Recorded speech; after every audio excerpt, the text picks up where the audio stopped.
Hi everyone, welcome back to my YouTube channel. So guys, मैं आप लोगों को बताने वाली हूँ कि आईबीपीएस आरआरबी पीओ के लिए हमें लास्ट 15 डेज़ की स्ट्रैटेजी क्या रखनी चाहिए और कैसे हम इस एग्जाम को क्लियर कर सकते हैं, इस एग्जाम को क्रैक कर सकते हैं। अगर मैं आप लोगों को बताऊँ, जो आईबीपीएस क्लर्क का नोटिफिकेशन निकला था, उसकी एप्लीकेशन की आज लास्ट डेट है, तो आप उसको भी फिल कर देना जो बच्चे रह गए हों। और उसके अंदर अभी तक देखा जाए ना, तो कम से कम 43,000 प्लस बच्चों ने अप्लाई करा है। तो आप लोग अंदाज़ा लगा सकते हैं कि इस साल हर बारी बैंकिंग में कितने बच्चे अपियर होंगे।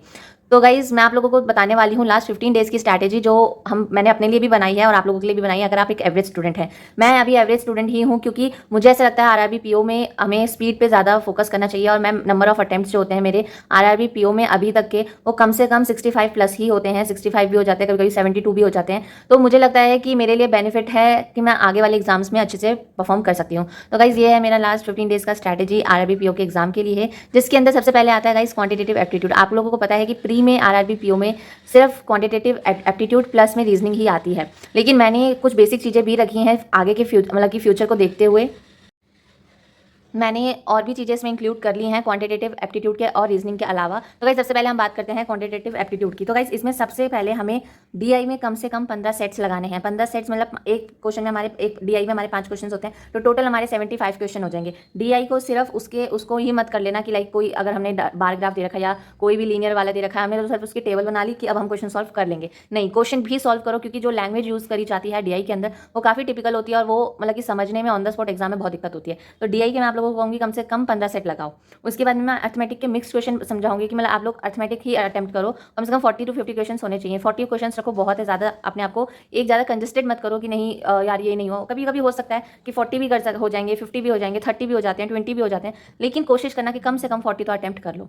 उसके बाद में बात आती है स्पीड मैथ्स की। स्पीड मैथ्स में कम से कम 100 to 150 क्वेश्चन करो। अगर आप 150 क्वेश्चन करते हो तो कम से कम आपके 50 क्वेश्चन एक पर्टिकुलर टॉपिक के हो जाएंगे। जैसे हम जानते हैं सिंप्लीफिकेशन और अप्रोक्सीमेशन अप्रॉक्स एक ही चीज़ है, और इसके मैंने 50 क्वेश्चन चुने हैं कि मैं 50 question simplification approximation, 50 questions quadratic equation and 50 question number series and wrong number series को मिला के मैं टोटल 150 क्वेश्चंस करूंगी। गाइस, 15 डेज रह गए हैं, तो आप लोग अंदाजा लगाओ कि हमारे कितने क्वेश्चंस की प्रैक्टिस हम कर लेंगे।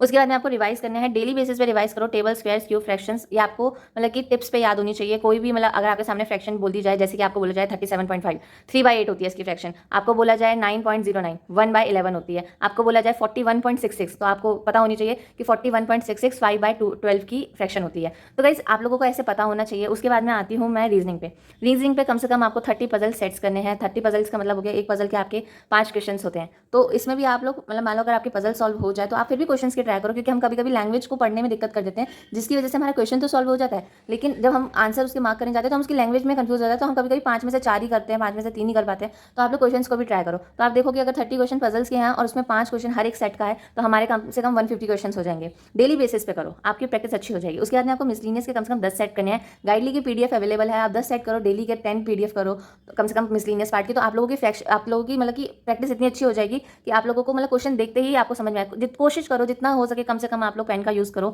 जितना माइंड कैलकुलेशन कर पाओ उतना आप लोगों के लिए अच्छा है।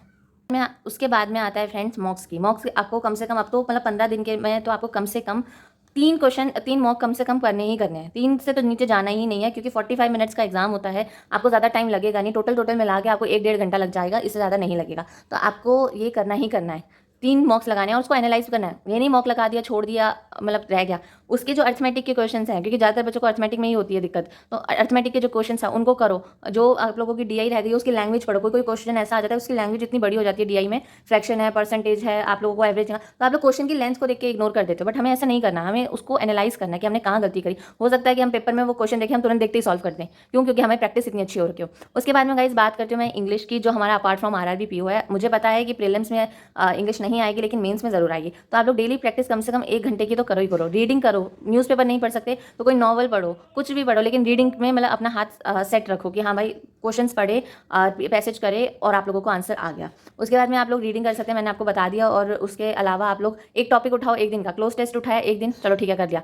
ग्रामर अभी भी टाइम है गाइस, आईबीपीएस क्लर्क के लिए आप लोग ग्रामर का एक दिन में एक टॉपिक भी खत्म करोगे ना, एक दिन में नाउन, प्रोनाउन, एडजेक्टिव, प्रपोजिशन, ये भी खत्म करोगे ना, तो आपका 10 दिन का काम नहीं है। उसके बाद में सिर्फ आपको प्रैक्टिस और मॉक ही करना है।